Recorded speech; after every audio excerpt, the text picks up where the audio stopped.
Hey everyone, welcome to this episode of Claims Never Sleep. I'm joined by my co-host Jen. Hey Jen, how's it going? It's going well. I'm very excited about this episode. We are bringing on a fellow Peloton law mom and of course her Yes. colleague. Yes. Yeah, and I'm like excited about it because really I'm excited for you because I think you had mentioned Kathleen like a year ago and you're like, I really want to bring her on the podcast.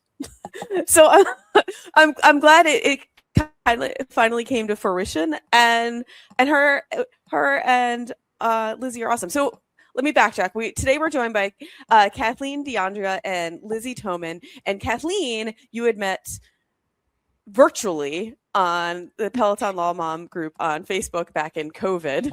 And you guys Yes. were part of like an accountability group, right? Yes. And then it turns out she was also in claims. And so we kind of reconnected that way because it's always nice to find another claims professional in the wild. And I have been wanting to get her on the podcast for quite some time. Yes, and like what, as if Peloton needs another plug, but isn't this what they're all about, is creating community? Mhm. And they really just created a full circle community. But I'm excited to have them both. And, you know, we talk a lot, you're going to see, we talk a lot about claims, but we also get into like a social media and social media for kids discussion, which is very relevant at this very moment. This week it's made some big news. So I think it's all very timely. So with that, let's bring him in. This is the Claims Never Sleep podcast, presented by Cruiser Mitchell, with your host, Megan Henry. Good morning, Kathleen and Lizzie. Welcome to Claims Never Sleep. I'm so happy to have you and meet you finally. I've heard a lot about you. How are you guys today? I'm good. Good morning, and we're excited to be here.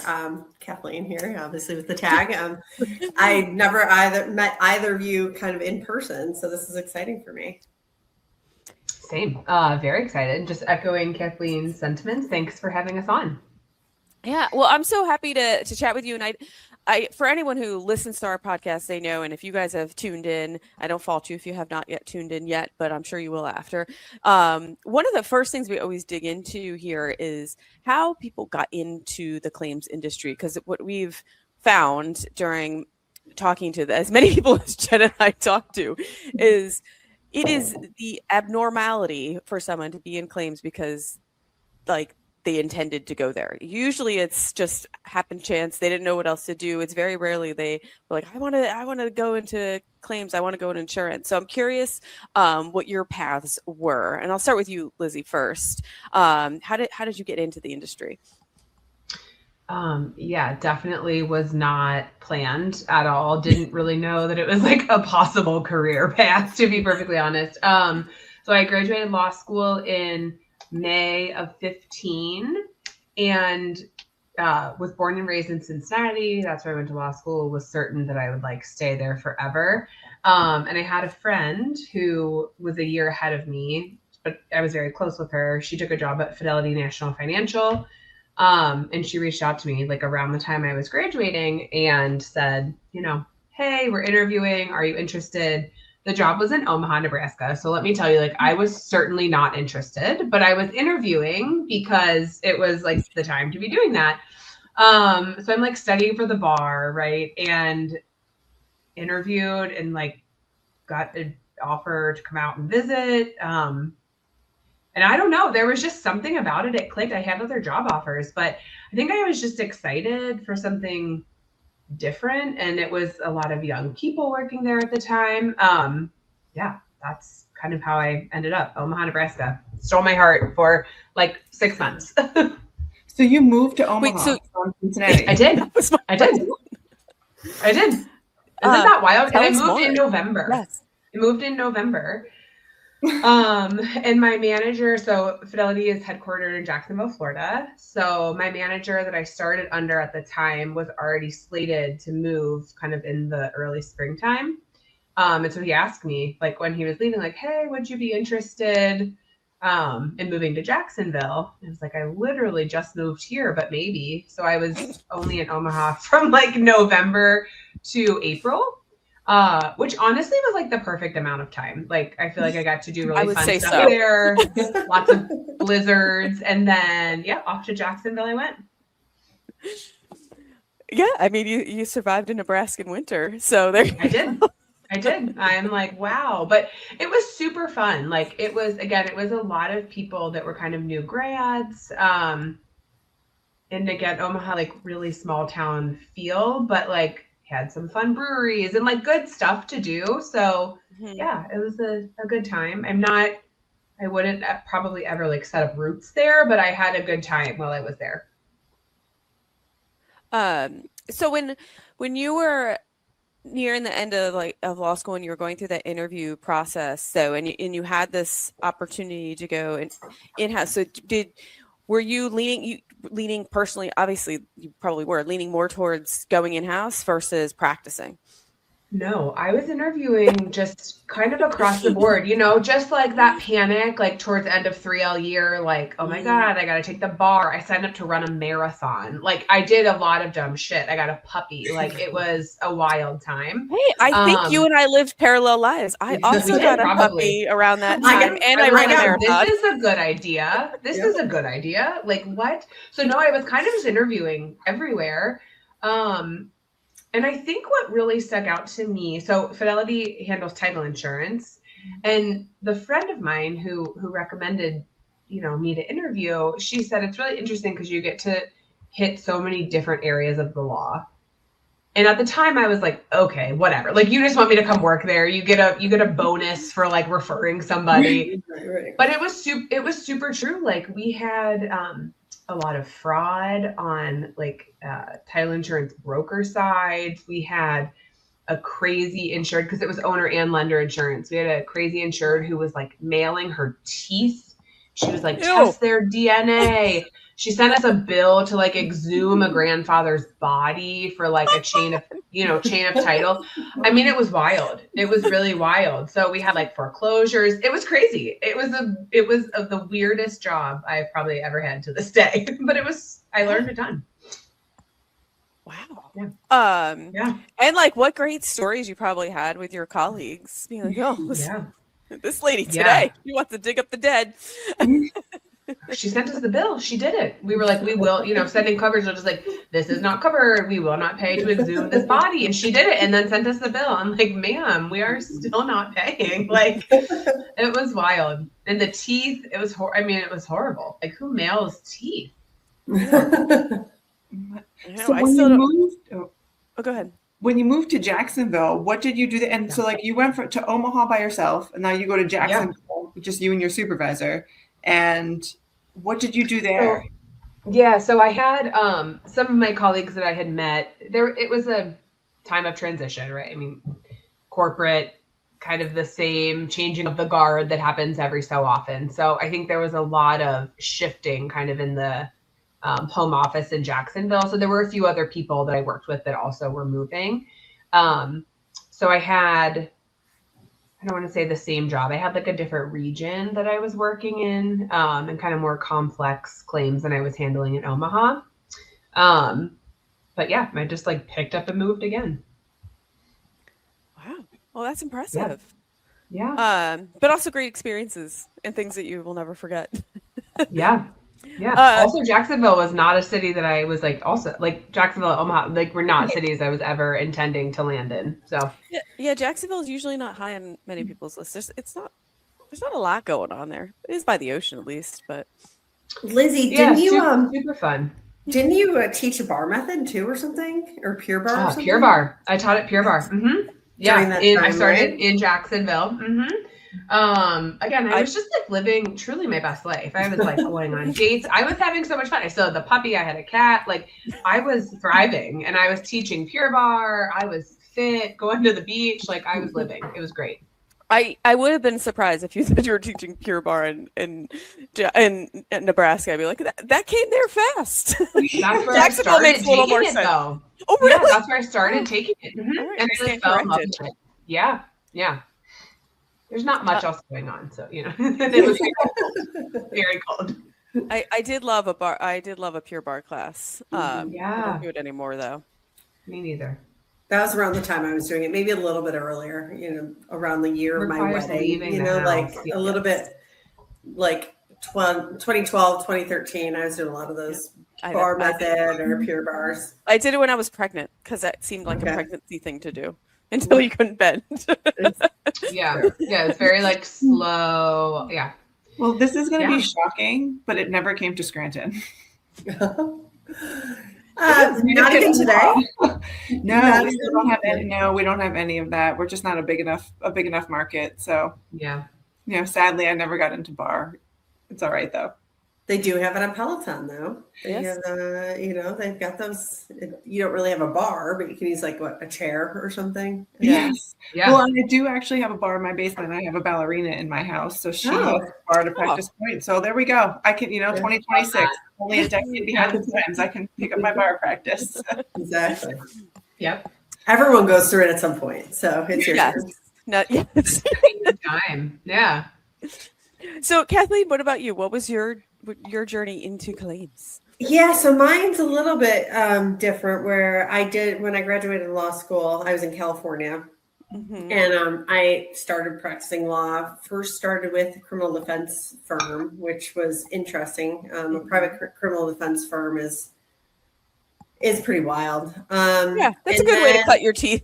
Yeah, I mean, this place was really wild because it was kind of around the time where marijuana was legal in California, but it was like you needed to get a prescription, so who's prescribing, but it wasn't legal federally. It's just all that tension. So there was a lot of that, like how much marijuana did the person have on them? What was the reason for their prescription? Like that was all like really big back then.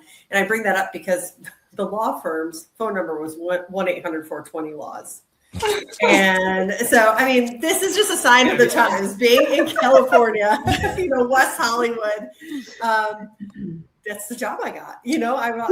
I have a question, not to interrupt. So, when you were graduating, when you were approaching the time of graduating, was criminal law was that what you really wanted to do, or was it like this is the job that I had the opportunity to do? Because and that's why you started there.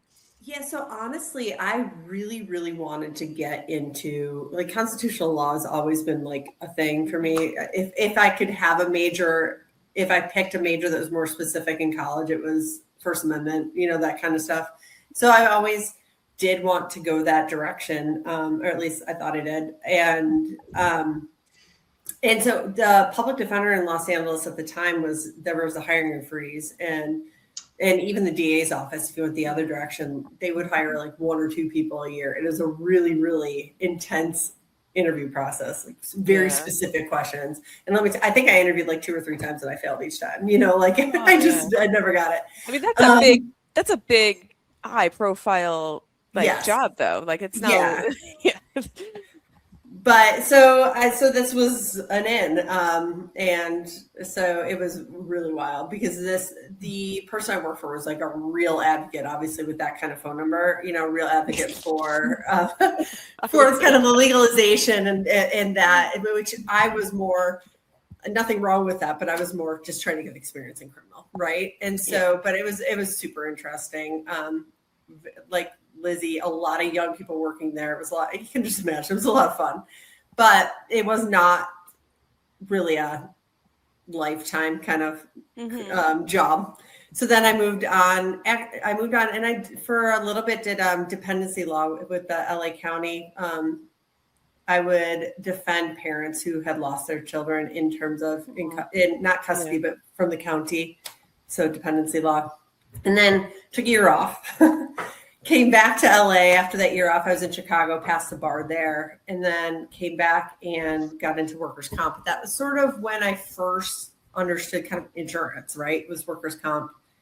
Quit, and then moved on to medical malpractice. So I did a lot of moving on, medical malpractice for 5 years. But I guess the point of the moving on is I tried a lot of different kinds of law and just was not enjoying being a lawyer. I mean, that's just what it came down to. And so with the medical malpractice, you really got to know the adjusters and the insurance world. And so that was kind of the direction I wanted to go into and started just applying. And I found a job in Georgia. I was living in Los Angeles, had just gotten married. found a job in Georgia and went for it. And we've been here ever since. Not the same job, but it moved us out here. So claims also moved my family. So, and like when you had the opportunity to move to Georgia from California, was your husband like, all right, cool? Like, so yeah, in some ways he's a lot like me, where it's just like, all right, let's try it. Like he had never even been to Atlanta. The first time he was here was when he drove cross country. And so he's like that. It was hard because he had gotten some success. He was like coach of the year he's a lacrosse coach and a football coach, but he had coach of the year for Southern California his first year. And then I'm like, and at the banquet, he's like, and by the way, I'm moving, so it was tough, but it was, it's like a Coach Taylor moment. Yeah, exactly. And so, but we had talked about it. We both loved California, but we decided, and Lizzie moved from California in the last couple of years, but we both decided you guys know it's expensive there, and have kids and stuff. We decided that was the direction we want to go into, and I didn't want to be a lawyer anymore. So it was like, all right, let's just do like a clean break of everything and start somewhere else with a new job. He had to get a new job in a new place. So is he coaching still? He is. He's coaching. We're in lacrosse season right now. So coaches football and lacrosse here. So yeah, it worked out. So since you had such a wide variety of practicing experience, when you went into claims, what kind of claims did you start handling? So I started with a medical malpractice because that was the easy transition. And then I feel like everything's kind of not a strange story, but a crazy story. I was pregnant, and the job that we had, I worked for Sedgwick, and they had a dedicated account hospital system. That hospital system got bought out, and all claims are coming in-house. And so I was super duper pregnant, thinking, I had the offer to go to Tennessee, which is where it was, and go to the in-house route with that company. But I was just like, we just moved here, very pregnant. What am I going to do? Going to be out of a job. So then I interviewed for my next position, which is a lot more, it's a legacy, which we're in now too. We can go into that, but legacy claims. I interviewed for that, got the job when I was 8 months pregnant. And that was actually the job where I met Lizzie. And that was 2014. So did get that job 8 months pregnant, which is, in itself, it's a whole Shocking. thing. Yes. Yeah. Shocking. Yeah. Yeah. Yeah. Like, oh, let me dig in, but I'm going to be gone for how long were you out for? I was out for 4 weeks. 4 weeks? What? 4 weeks. So, I'm so sorry. No, I know. It's just, it's not about the company. It was just about timing, right? I hadn't been there long enough. They actually worked with me. I could use PTO that I didn't really have yet. They let me use stuff. So they worked with me the way they could, but it was, it was 2014. A lot of companies didn't have to this day, still don't have the necessarily 12 weeks paid. While I was at that company, they did. Lizzie had a baby there. And so, Two, right? Yeah, you did. Yeah, Blue was there too. Yeah. So I had to think about that. I'm like, hold on, when was he born? Wait a second. So unfortunately, I had my 2 before that. But again, they worked with me where they could. It was not, I'm not giving them, I'm not saying anything bad about them. It was just, that was the way they were at that point. But they do now have the maternity leave. So yeah, and it's hard. You came in a not difficult circumstance, but a unique circumstance that you're like, but they probably really needed you. But it's also like, oh yeah, you're bringing someone in this role, right. And now it's hard for you to be gone for that long. Yeah, I was lucky. Let's be honest, that nobody should ever go through having a baby and being back in 4 weeks. I think we can all agree with that for their own. Even if everything's perfect, just like candidly, everything was perfect. I had no complications, nothing. But are we all in a good mental state? Let's be, we're exhausted, all the things. And it is what it is. It was 11 years ago now, right? Or almost 12. And but it wasn't ideal, but it worked out. And, it was great. They hired me super pregnant, which not a lot of companies would do. So no, they would not. So that's where you two met? Yes, it is. Okay. So we were there. I was there at that company from 14 to 2023. And Lizzie and I started, she was there a little bit before we started working together, but we started working on the same team at the end of 2020. Yeah. And it was funny. We worked there obviously remotely because it was 2020.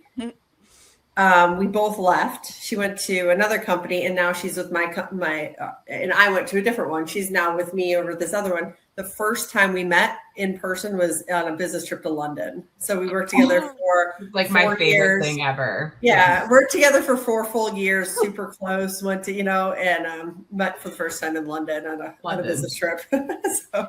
Well, that's not a bad business trip to have to go on. No, it's not. It was so the company we currently work at is headquartered in London. Mm-hmm. So there was a reason for it, but it's crazy that it took that long for us to meet and for it to be in a foreign country. Yeah. And you mentioned before that Lizzie had been in in California. California. Before you. Yeah. So California. So she was in California. I was in California. I'm sure there was some overlap there. But then now she lives in Chicago, where I'm from. So we do have we're just really keeping things interesting. Yes, yeah. Destined to meet at some point. Yes. Yeah. And both of us move a lot.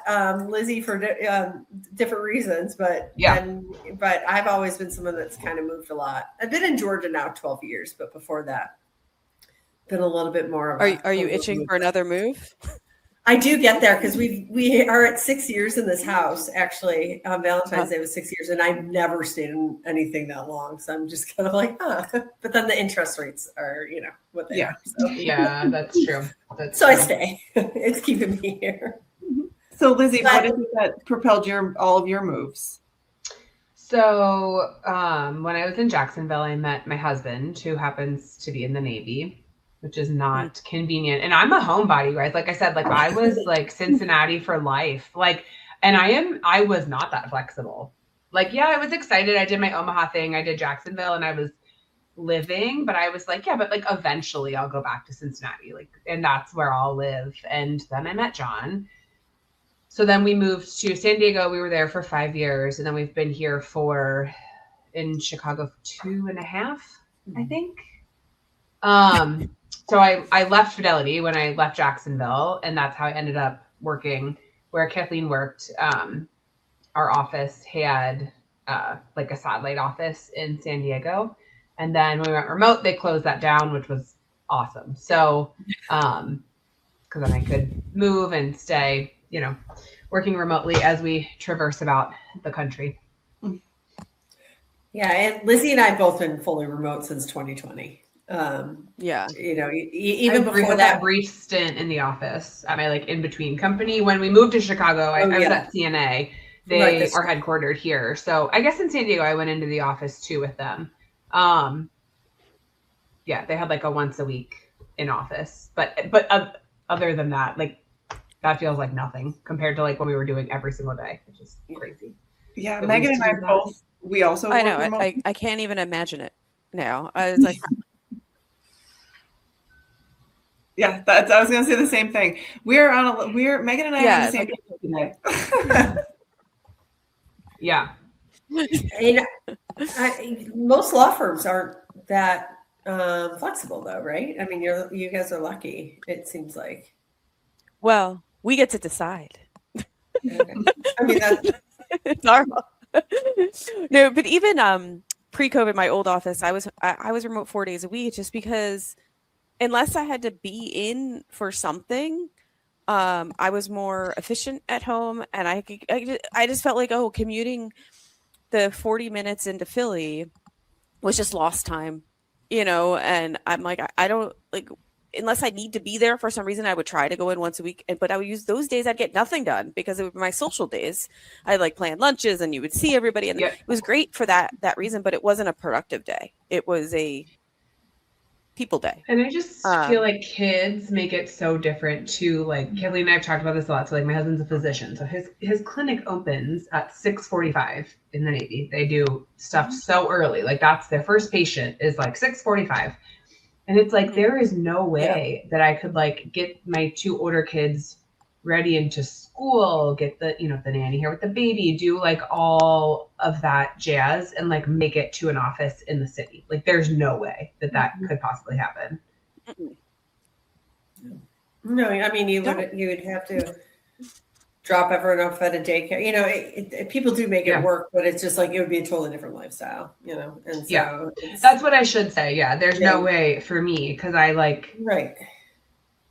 I'm sure I know that everybody likes their kids, but for me, I was like, I don't want to sacrifice also having time with them to like schlep into an office where I don't really need to be. So, yeah.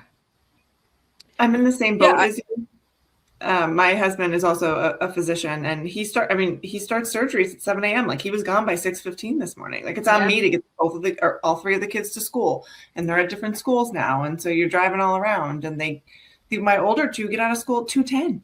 But like, so it's just, it's crazy. And all the activities and the delays and the snow days and we don't have school today because we don't feel like it. It's just like without having the year, like I don't know what I would do. And that's actually why I left Claims, is the company that I was working for. I had worked remotely for years because the company was in Connecticut. I was here in Pennsylvania. They let me keep my job when I moved, which was awesome. But then they were bought out by another company. And that company had an office 50 minutes from my house. And they're like, it's 50 minutes. I was like, I can't drive 50 minutes each way to work. Like, I don't have 2 extra minutes a day. Yeah. Yeah. No.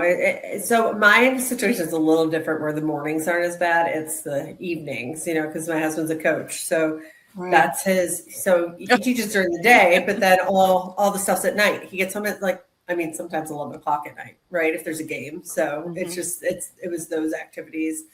And Atlanta has terrible traffic, just like probably everyone else's cities. And I wouldn't get home till like 6:30 or 7. And like you said, kids activities and stuff.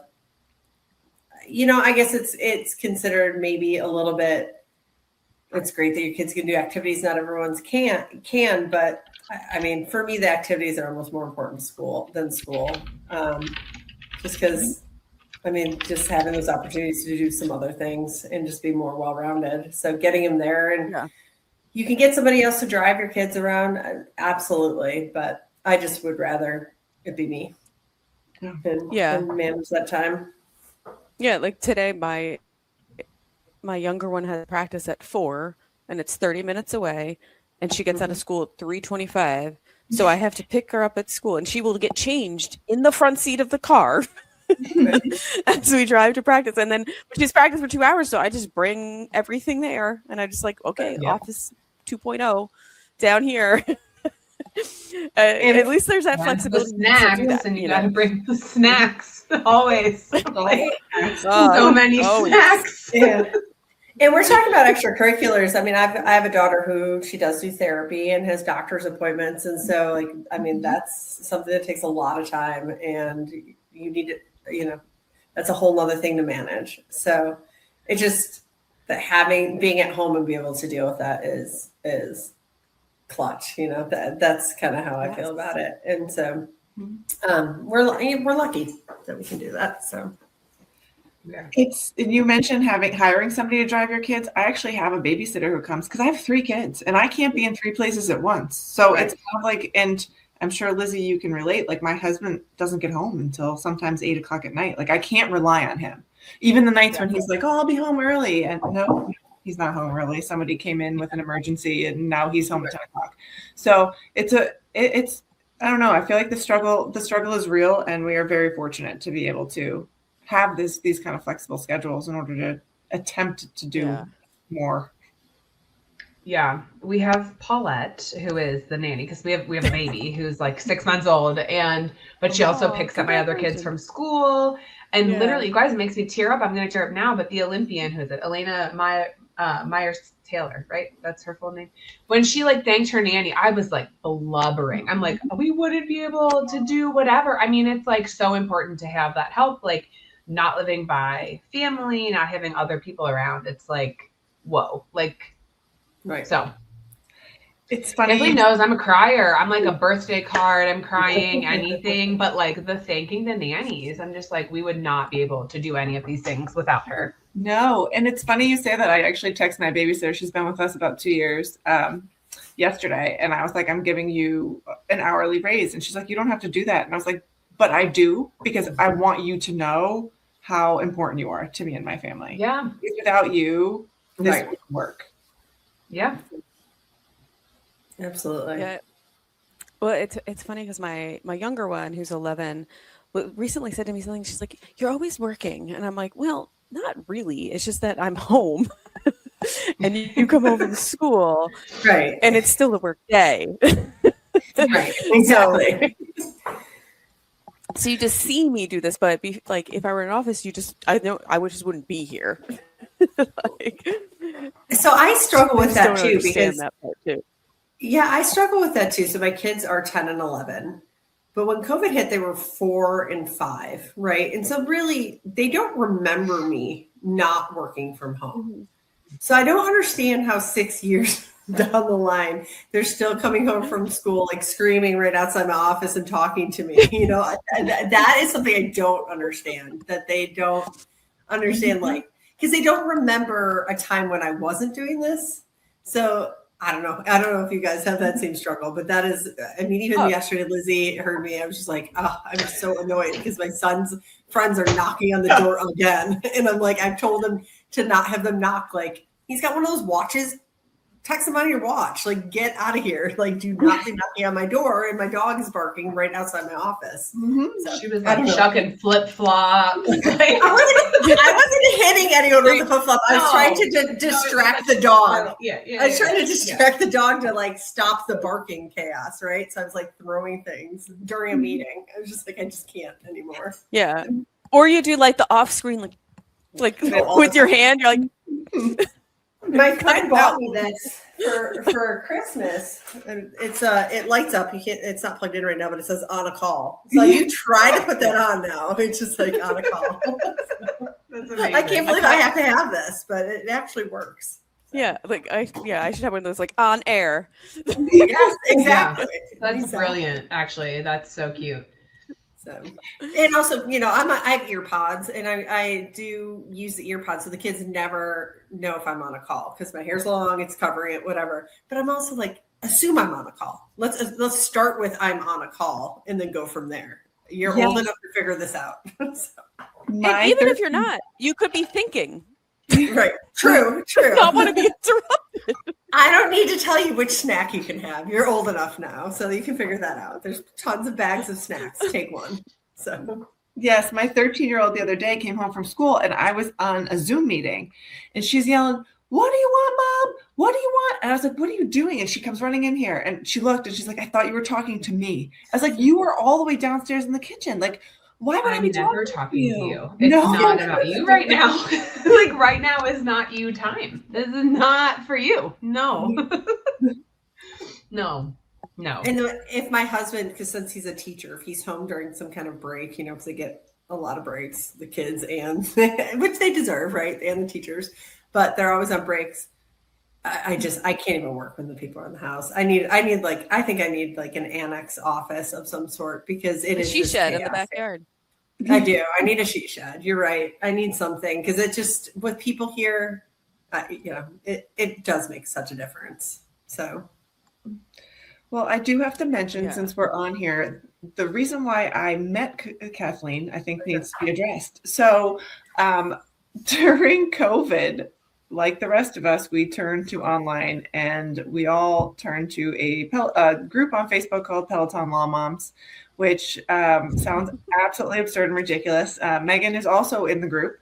When I was offered this job, I looked her up. I was like, "Oh, she's a Peloton Law Mom. This will be great." Well, It's gonna be good. I know it's gonna work out. And Lizzie, I'm not sure why you're not. Like, this seems a little bit questionable to me. You know, I'm kind of late to everything. Like hardcore on the floor. You told me about. You're like, why? It's been a thing for like 2 years. I was like, what? Like, I just am always a little behind the times. But I'm on it. Like it's like my tag. I have it in my tag on Peloton, but I'm just Mine like not in too. the group. I just don't, I don't know why. I'm forcing it after this then. I'm going to join it right now. Sorry. Anyway, Jen, sorry to interrupt. I'll be honest, I'm in the group, but I don't pay attention to it. Like I probably did at the time, but now I don't really go on Facebook very much, so I don't really keep up on that. But I do have the tag next to my name, the hashtag. Also, because I don't know how to change it is where we found like Viore and other parts of our wardrobe. But yes, back in the day. Yeah. That's exactly what I was going to say. Meghan can't deny that she was involved in 2020 because she has the Viore joggers. So we know she was active on Peloton Mama. Yes. Yeah, then I was looking, but now not so much. But then I probably didn't get them for like 2 more years because I'm like Lizzie behind the time. We're just behind. These are I'm always a little behind. But I was living in San Diego, and Viore, was started there. So I was in on Viore only because it was like everywhere, like shops. So that one was simply luck of location. That I was not trendy. It was just like right there. Yes, and so Kathleen and I were put in the same accountability group. They like anybody who wanted to was like put into these little groups of like 4 and 5 people, and we would text on Messenger and make sure that everyone was doing their workouts during COVID, and just to like have people to actually talk to. Yeah, no, it was a great idea. I think I had a hard time because I think we had people in different time zones, and just everyone had different schedules. So we'd be like, okay, we're going to do this workout. But everyone's doing it at different, I think it would have worked much better if we did it at the same time. Like, we're going to do it this time, this day, that kind of thing. But it was a good idea. I don't feel like I was a very good partner in that group, though. I don't know. I just, I tried. On further reflection, I was not a good partner. I don't think so. I don't think I was a good partner. Well, what was kind of cool too is one of the other girls in the group, her name was Jessica. We realized we didn't live that far from each other. And we vacationed at the same place every summer. So we actually got to meet in person last summer and have drinks and stuff, which was really nice. Nice. And so we got to kind of like turn it into a real life friendship as opposed to every once in a while texting on the phone. So I think that group was really helpful for a lot of people during COVID, just to have kind of an outlet of people who were also trying to work and try to balance their kids, and who kind of relied on their workouts. At least I know I do as my therapy, as my outlet. And so to have like 5,000 like-minded women together in one group it really was a savior. Yeah, it was. I agree. I mean, again, I've been a member of the group for a while now, and I just remember, and I'm not saying that group, the accountability group, didn't work at all. I was really good at the beginning. I think I just fell off. Like that's my workout journey usually. Anyways, I go really hard in, and then I fall off for a while. Then I go back hard in. So it's pretty typical. But no, I thought it was great. Yeah, I thought it was really great. And didn't we all have treads too? It was something, I think there was more of a connection too. It was like we all had the Saturday 60, the Just Sim Saturday 60 we were doing together. Yes. Yeah, that sounds about right. So we had the tread, the original one that was like the beast that got recalled. Yeah. I kept mine. I don't know if you did, Jen, but I kept mine even though it got recalled. And so that was what I think this group was. It was good.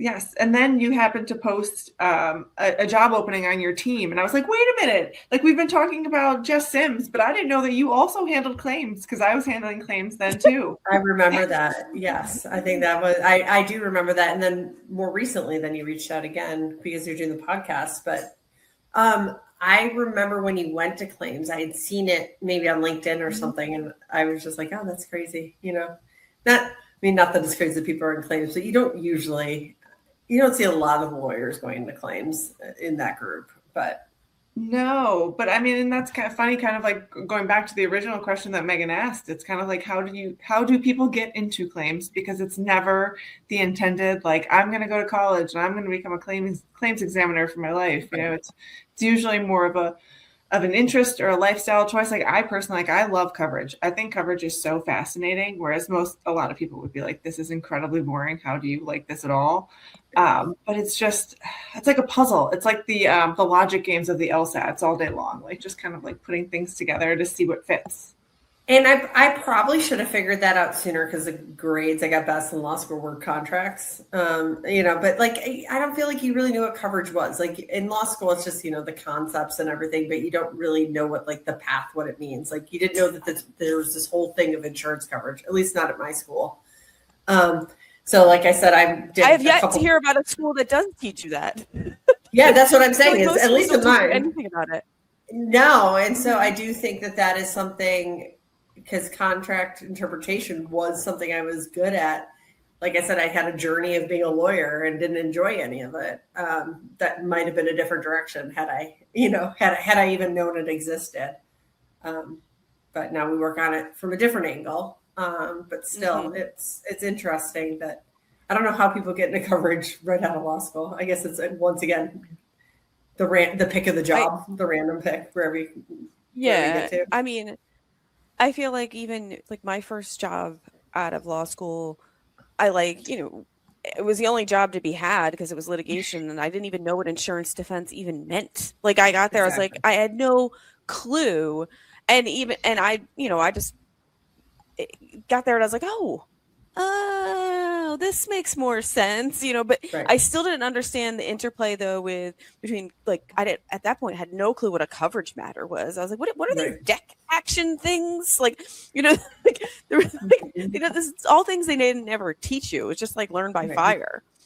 And even when people's experience with insurance, it's not positive. Like if you know about it, it's like I was in a car accident, so I had to like mess with my car insurance.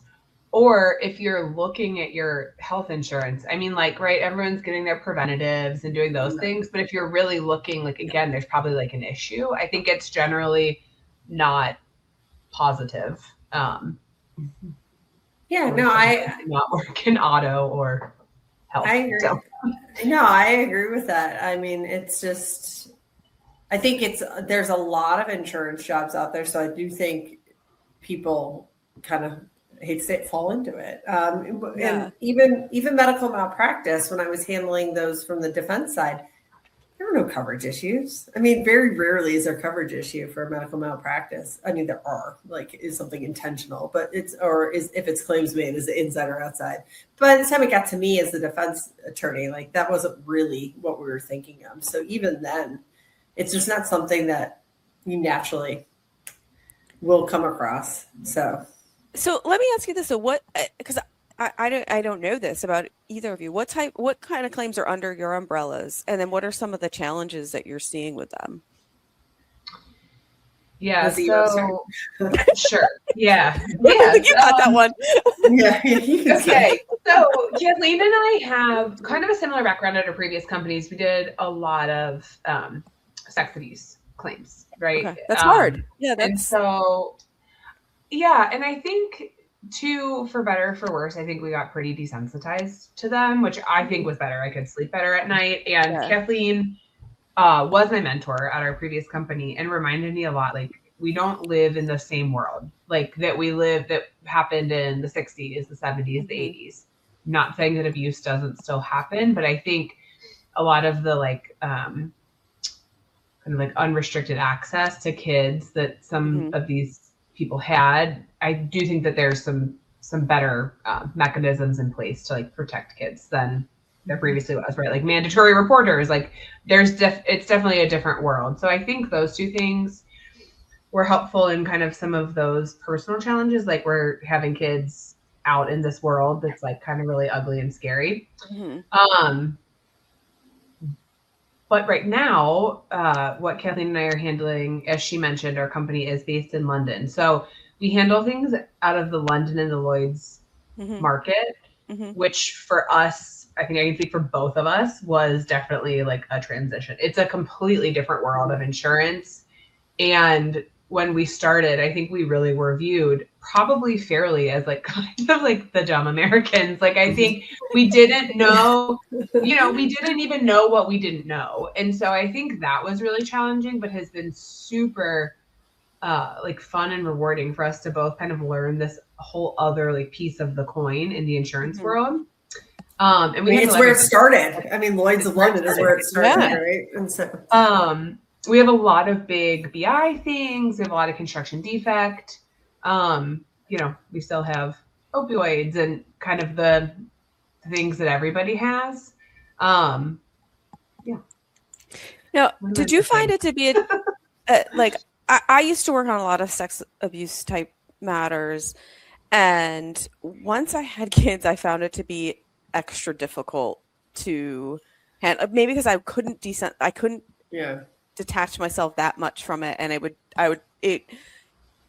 was harder at that point, I think, and I started to move away from it a little bit. Yeah. I don't know. Do you have that problem? I mean, it's totally fair. I mean, I have to say that I think that would be that's the normal response. And it should be. I do think, I think it takes, I'm not saying it takes a special skill or by any means, but maybe some, I know I can compartmentalize pretty easily. I mean, going back to what I had, where I started my career, I want to be a criminal defense attorney. I mean, that's some dark stuff, and I've done some dark stuff with that. And so some of it, I think, is a personality thing, right? Where it's horrendous. I'm not pretending it's horrendous. There's some cases that I can still think about. There's some things that I've heard and seen that, still it's terrible. Everything about it, but I could compartmentalize.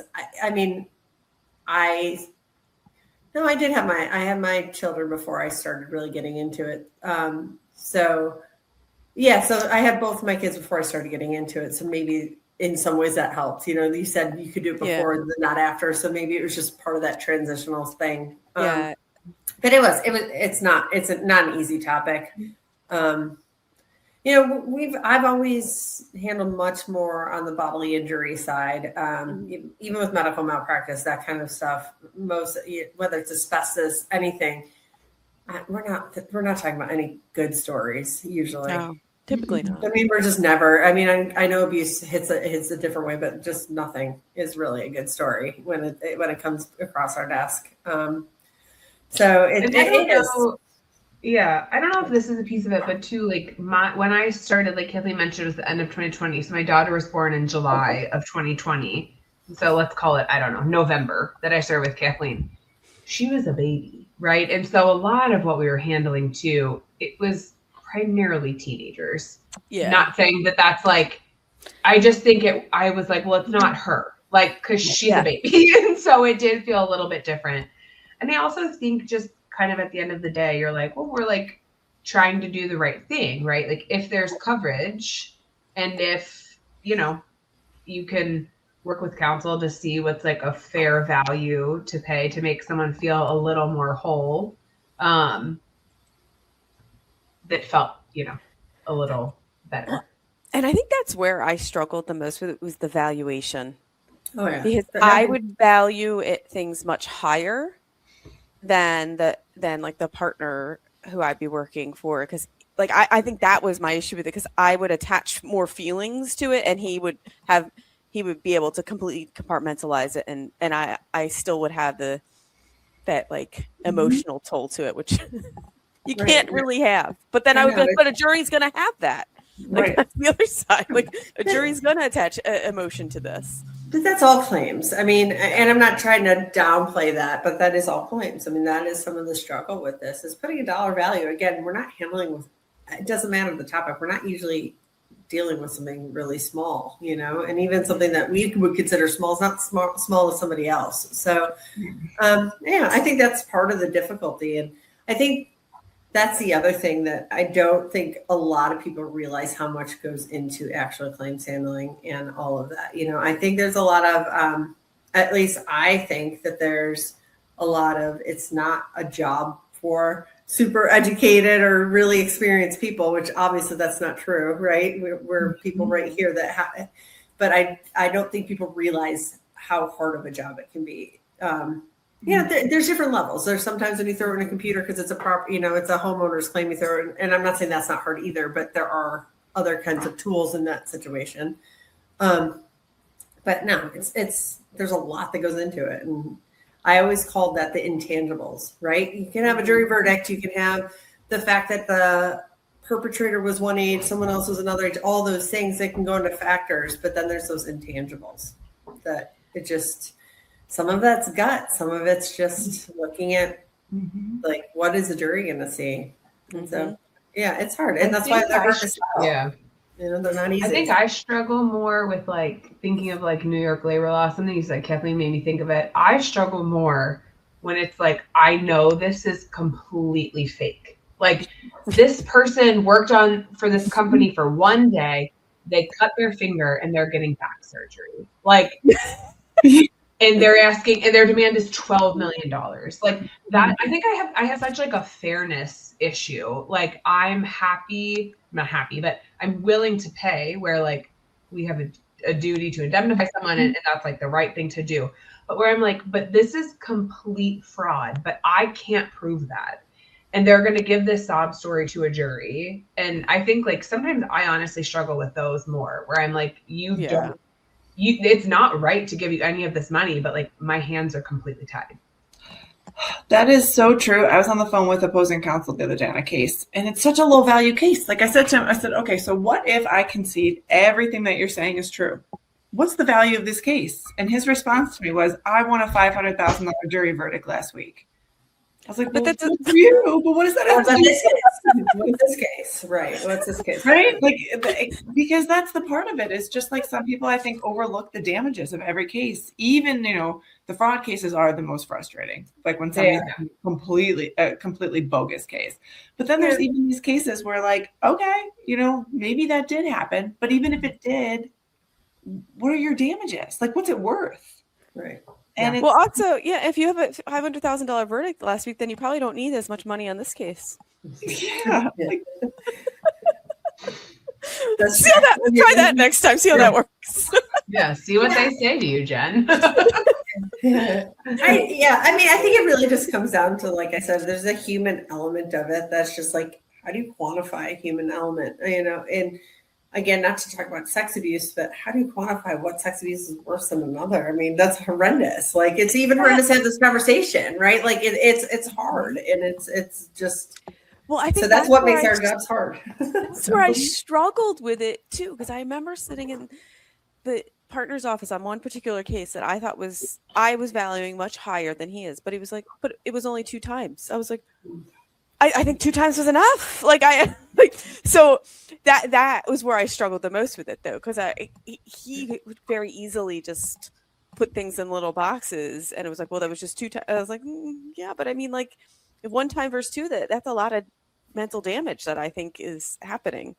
So, yes, it's just not easy. It really isn't. But I mean, that's the tort system, right? I mean, it's putting a value on somebody who's injured. It doesn't matter what the injury is.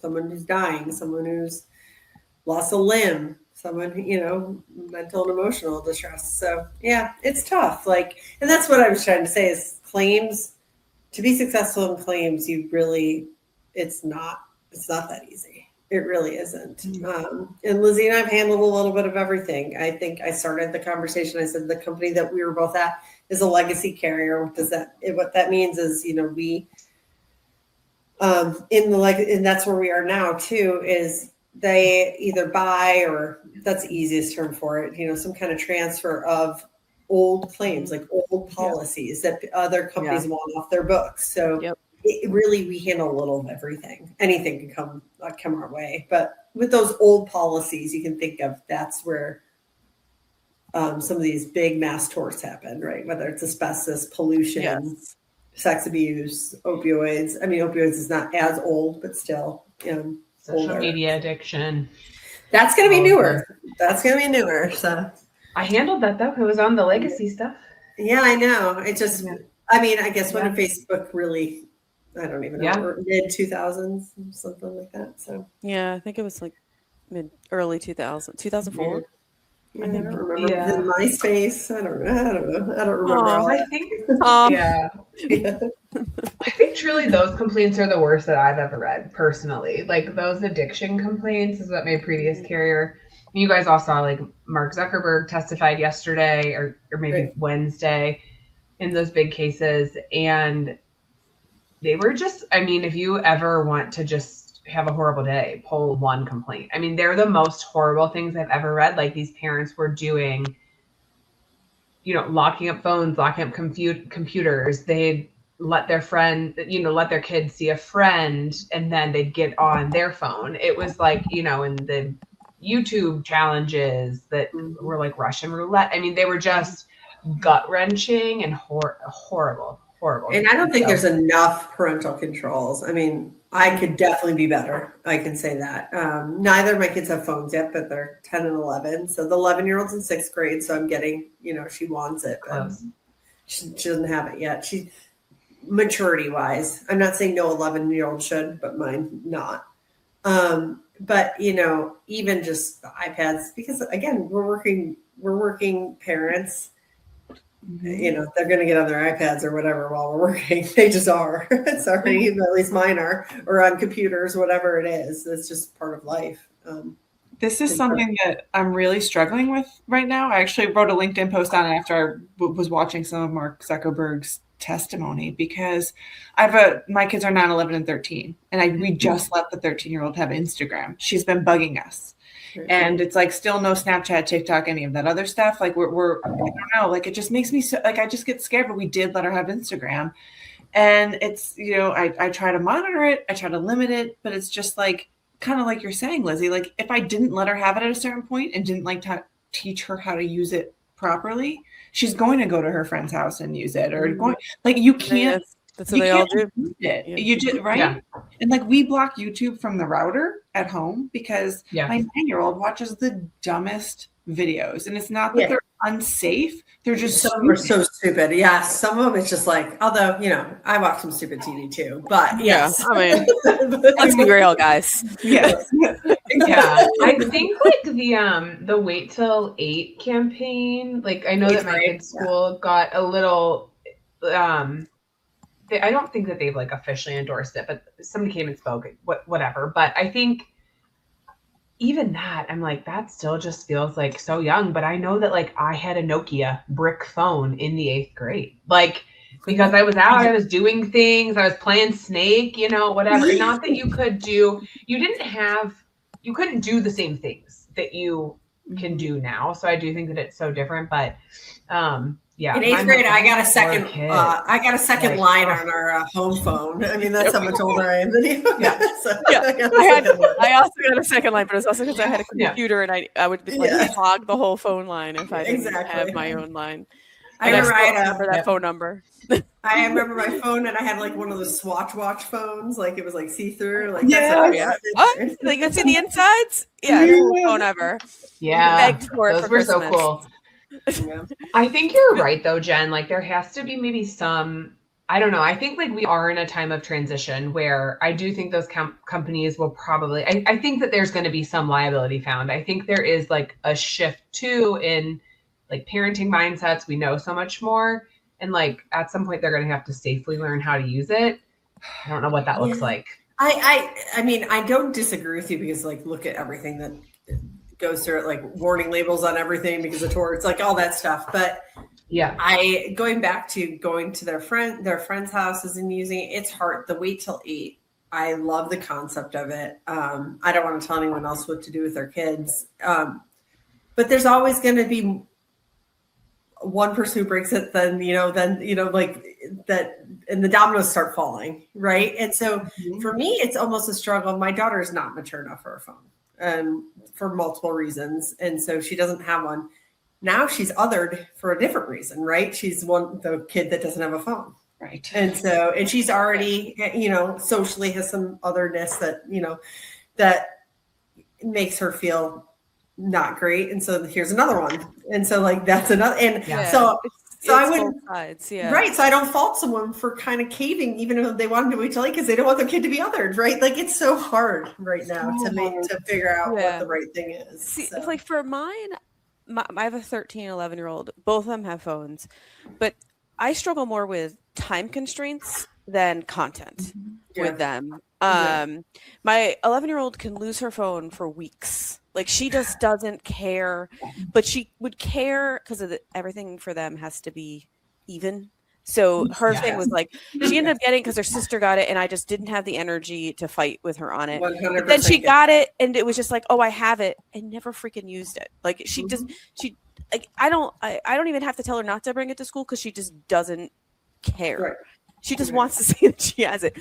And she has pretty strict time constraints on it. My 13-year-old, I've loosened up her time constraints, and then recently had like a conversation with other parents, and we were all like, I think we need to clamp down on all their time, because they're just on it more. But the problem is, it's like they're talking on the phone, and like, I like that. That's okay. Like, I'm like, that's huge. They talk. I didn't know they would I do was like, that. this is good. And like, I always review what she watches, and she watches just like, I'm like, I'm like, none of it is alarming to me, but it's how she's curated her own feed. Like, she likes music, so it's a lot of music. So I'm like, all right, you're like, okay. But it's the time. It's really the time. It drives me nuts.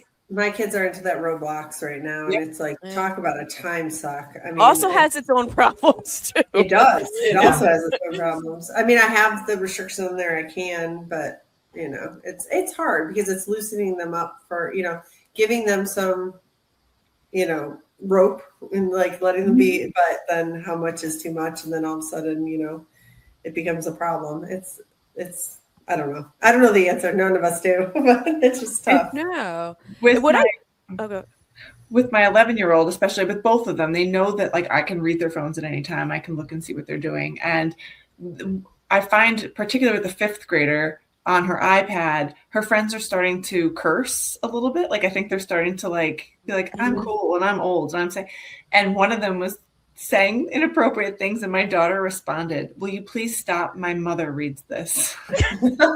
I love that. That's amazing. That's Well, that's better than you coming in and being like, would you please stop? This is a house of Exactly. My mother reads this. I was dying though, because I was like, well, good. Like, use me. If you like, if it makes, like, if something makes you uncomfortable and you don't want to like be the one to, like, so just, blame me. Be like, if my mom sees this, she's going to be really mad, you know? So I just thought that was really cute. That is cute. That is cute. Do you use like a Bark or one of those? Like, do you know? You know, I always see these ads. I don't know yet because we don't have the phone, right? So I'm trying to figure out what I just go into that stuff every single night and every morning when after they go to school, and just like, I have a little time and I catch up. Yeah. You scroll. Browsing. I just catch up one time. But the thing is, my 11-year-old, there's nothing happening. Like, she doesn't, like, she's in all these silly group chats that she doesn't participate in. And they send 4,000 messages about nonsense. And I ask her, I'm like, what's happening? She's like, I don't know. I just want to know if anything major happens, and I'm going to know something major happens. But she doesn't ever participate. But some of these kids, I was like, well, so-and-so's a little, like, got a mouth on her. She's like rude. And she's like, yeah, I don't like her. Good. Same. Good. Yeah, I don't either. I don't know her. And I feel bad not liking an 11-year-old kid, but I don't. She seems like trouble. Oh, I got plenty I don't like right now. You know, like, because it's for the same reasons. You scroll through, you're like, oh. Well, ladies, we were just about out of time, and it's been an absolute pleasure having you on. I feel like we probably could have an entire episode talking about social media constraints for children. We could. Yes, maybe we should revisit it in a later episode. But before we close up, this is something I ask everyone on this podcast before we close, is if you could, knowing what you know now, if you can give advice to your younger self, what advice would you give?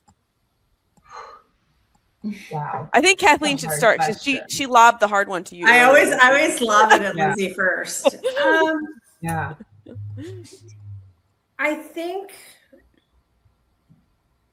I going back, I'm going to think more about the law school me is, I don't regret being a lawyer, but I think that some of the, you know, about a year into law school, I was like, I'm not sure if this is for me, but you're a year into paying for it. So you're like, it's that whole concept of, do you finish it because you've already paid for it? And it's like, no, it's okay to have cut it off then. Again, I don't have a regret finishing it, but knowing that it could have been okay and having a different path, even a year in, that's okay. Because guess what? a third of your law school tuition is a lot better than the whole of it. And everything will work out. I still had college education, you still have a year under your belt, so you can use those. Because honestly, to get where I am right now, it's very helpful to be a lawyer, but I didn't have to be a lawyer. So you don't have to be a lawyer to do that. And so I think that's what I would have told myself. I think that's good advice. And in life and anything. Right, exactly. It's that whole concept of you don't want to do something like you don't want to go, let's just say, to Las Vegas or something, but you've already paid for the hotel. Yeah, but you can get your money back on not spending on dinners. You can still do that. Just the whole concept of, it's okay to, even if you feel like you can't back out, like you're not all sunk in. I think that's a hard concept for a lot of people. It still is for me too. It's like, oh, I already put on the deposit, but sometimes it's better to walk away from the deposit. Yes. That's smart. How about you, Lizzie? I think that I would probably remind myself to stay like open and flexible, because while I have like kind of moved and done these different things that I like never thought I would be doing, I have not always done it graciously.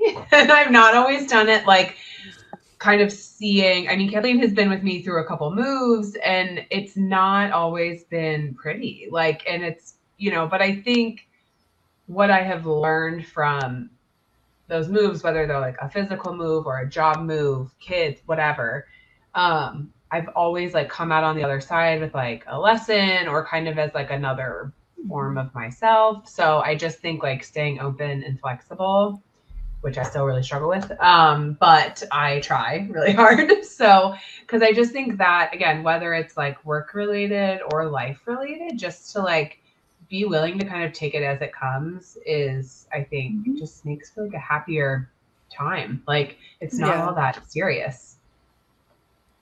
Yeah, and I think I love that though too, how you can be reflective and be like, well, even though it was tough and I may have hurt or struggled at the moment, you still came out okay. Yeah, my husband probably didn't come out okay. Thoman was like, he did not come out okay, but sorry. Well, maybe with some casualties along the way. He's a little wounded from probably my behavior along the way, but he's all right. He'll make up for it. Well, I think that's great advice for anyone to hear. And I really appreciate you guys joining us today. And yeah, we can keep the option open if we want to come back and have a dig in, a social media dig in. Yeah. We can talk all day. I know. We might need to bring our kids on too. Yeah. Yeah. That's a whole nother level. I'm not sure about that one, but Hannah would be thrilled. She asks would. me frequently, like, when is it my turn to be on television? Like, right. Listen, like that's not. Well, I don't know how to do that. I'm not a manager. I can't get you on there. So I think that is my next job is to be the momager. That's what I want to be. I just need to find a skill for my kids to be the momager. But I think Dominic, my son Dominic, might be headed that way. We'll see. He's like really into like hip hop and performing. So we'll see. Right. Yeah, we'll see. Yeah. Start like here he comes. Yes, exactly. Well, of course, for all our listeners out there, if you like what you listen to, please like and subscribe to Claims Never Sleep. You can find us on your favorite streaming platform as well as YouTube. And thanks for tuning in. This is the Claims Never Sleep podcast, presented by Cruiser Mitchell, with your host, Meghan Henry.